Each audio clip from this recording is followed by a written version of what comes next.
बिस्मिल्लाहिर्रहमानिर्रहीम अस्सलामुअलैकुम।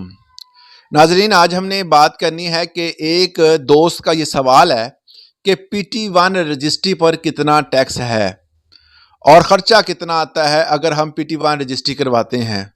इस सवाल के बाद सोचा कि इसकी तफसील जो है वो तमाम हमारे व्यूवर तक पहुँचाई जाए, ताकि अगर किसी को इस हवाले से कोई भी सवाल हो या कोई भी मसला हो तो वो क्लियर हो जाए। PT1 और रजिस्ट्री जो है, भाई ने पूछा PT1 रजिस्ट्री। अब मैं आपको एक बात क्लियर कर दूं कि PT1 और रजिस्ट्री दोनों अलग अलग चीज़ें हैं। PT1 जो है वो एक फॉर्म होता है जो एक्साइज एंड टैक्सेशन डिपार्टमेंट जो है वो जारी करता है, और वही फॉर्म जो है वो आपकी मलकियत साबित भी करता है। और इस फॉर्म के ज़रिए जो है वो आपको पता चलता है कि आपकी प्रॉपर्टी कितनी है और इसकी वैल्यू क्या है, और बाकी मामलात भी सारे इस पर लिखे होते हैं। और एक्साइज एंड टैक्सेशन डिपार्टमेंट जो है वो इस चीज़ के हवाले से क्लियर करता है कि ये तमाम चीज़ें इसमें मौजूद हैं। दूसरे नंबर पर जो रजिस्ट्री की आप बात करते हैं, तो रजिस्ट्री भी एक अलग चीज़ है जिसमें आप फ़र्द निकलवाते हैं अपने जो अराजी सेंटर से, या आप पटवारी के पास जाकर अपनी फ़र्द निकलवाते हैं। अगर कंप्यूटराइज खाता नहीं है तब आप वहाँ से लेते हैं, और उसके बाद ज़मीन का ट्रांसफ़र और उसके बाद टैक्सेस तमाम अदा करने के बाद आपको इसके हवाले से मालूम ही है कि किस तरह रजिस्ट्री करवाई जाती है।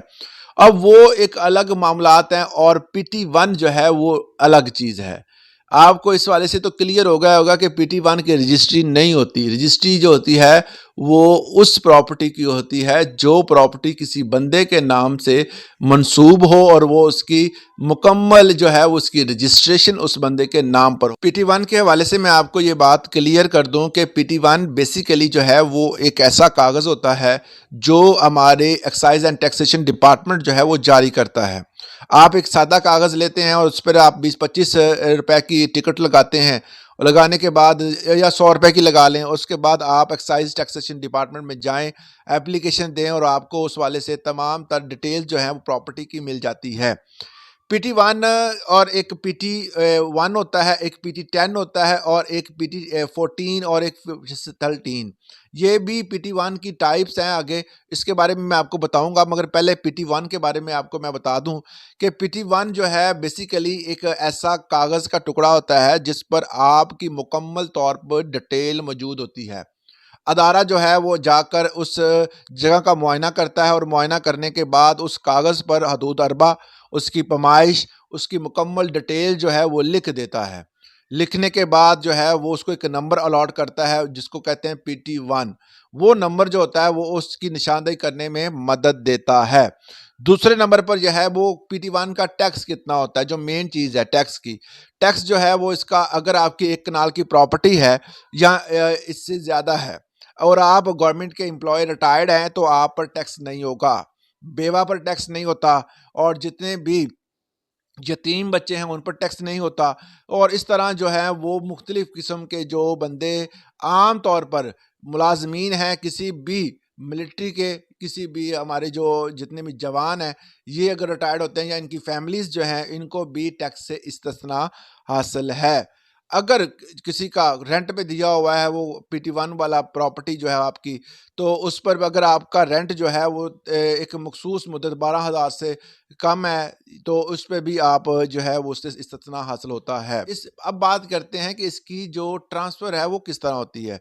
आपको पता होगा कि प्रॉपर्टी को ट्रांसफ़र करवाने के हवाले से हमेशा रजिस्ट्री का नाम पहले नंबर पे आता है, मगर यहाँ पर जो है वो आप एक खादा स्टाम्प पेपर पर जो है वो उसकी प्रॉपर्टी की मलकियत को ट्रांसफ़र कर सकते हैं। जितने टैक्स जो है ना वो सिर्फ़ और सिर्फ़ उस फॉर्म पे ही होता है, उसके अलावा और कोई भी टैक्स नहीं होता। दूसरे नंबर पे है कि PT10 क्या होता है। अक्सर लोग कहते हैं जी PT10 जो है एक फॉर्म है, उसका क्या मतलब है? PT10 भाई वो फॉर्म होता है जो कि टैक्स आता है आपको, जो आप उस किराए समझ लें, उसका वो आपने देना होता है, जो टैक्स देना होता है, उस टैक्स का अगर आप वो अदा करते हैं बैंक में जाकर, बैंक जो है उसके उसकी 3 कापियाँ होती हैं। एक स्टैंप लगाकर अपने पास रख लेता है, एक डिपार्टमेंट को भेज देता है, और एक आपको मुहैया कर देता है।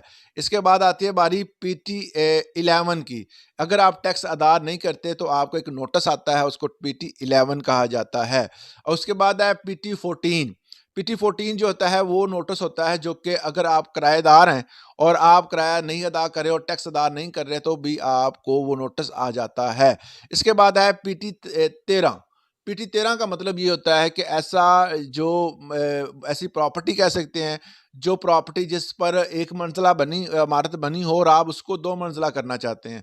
तो पीटी 11 के तहत जो है वो इस कानून के तहत आप अपनी प्रॉपर्टी को क्या कर सकते हैं कि उसको बढ़ा सकते हैं और उस वाले से जो टैक्स शेड्यूल है उसके मुताबिक आप सेट करवा सकते हैं हमारे एक्साइज एंड टैक्सेशन डिपार्टमेंट से। ये कुछ थोड़ी-सी तफसील थी टैक्स के हवाले से। उम्मीद करता हूँ इससे आपका फ़ायदा होगा। अगर आप कोई सवाल करना चाहते हैं तो कमेंट सेक्शन में ज़रूर कीजिएगा। आज के लिए इतना ही, इजाज़त दें। अल्लाह हाफ़िज़।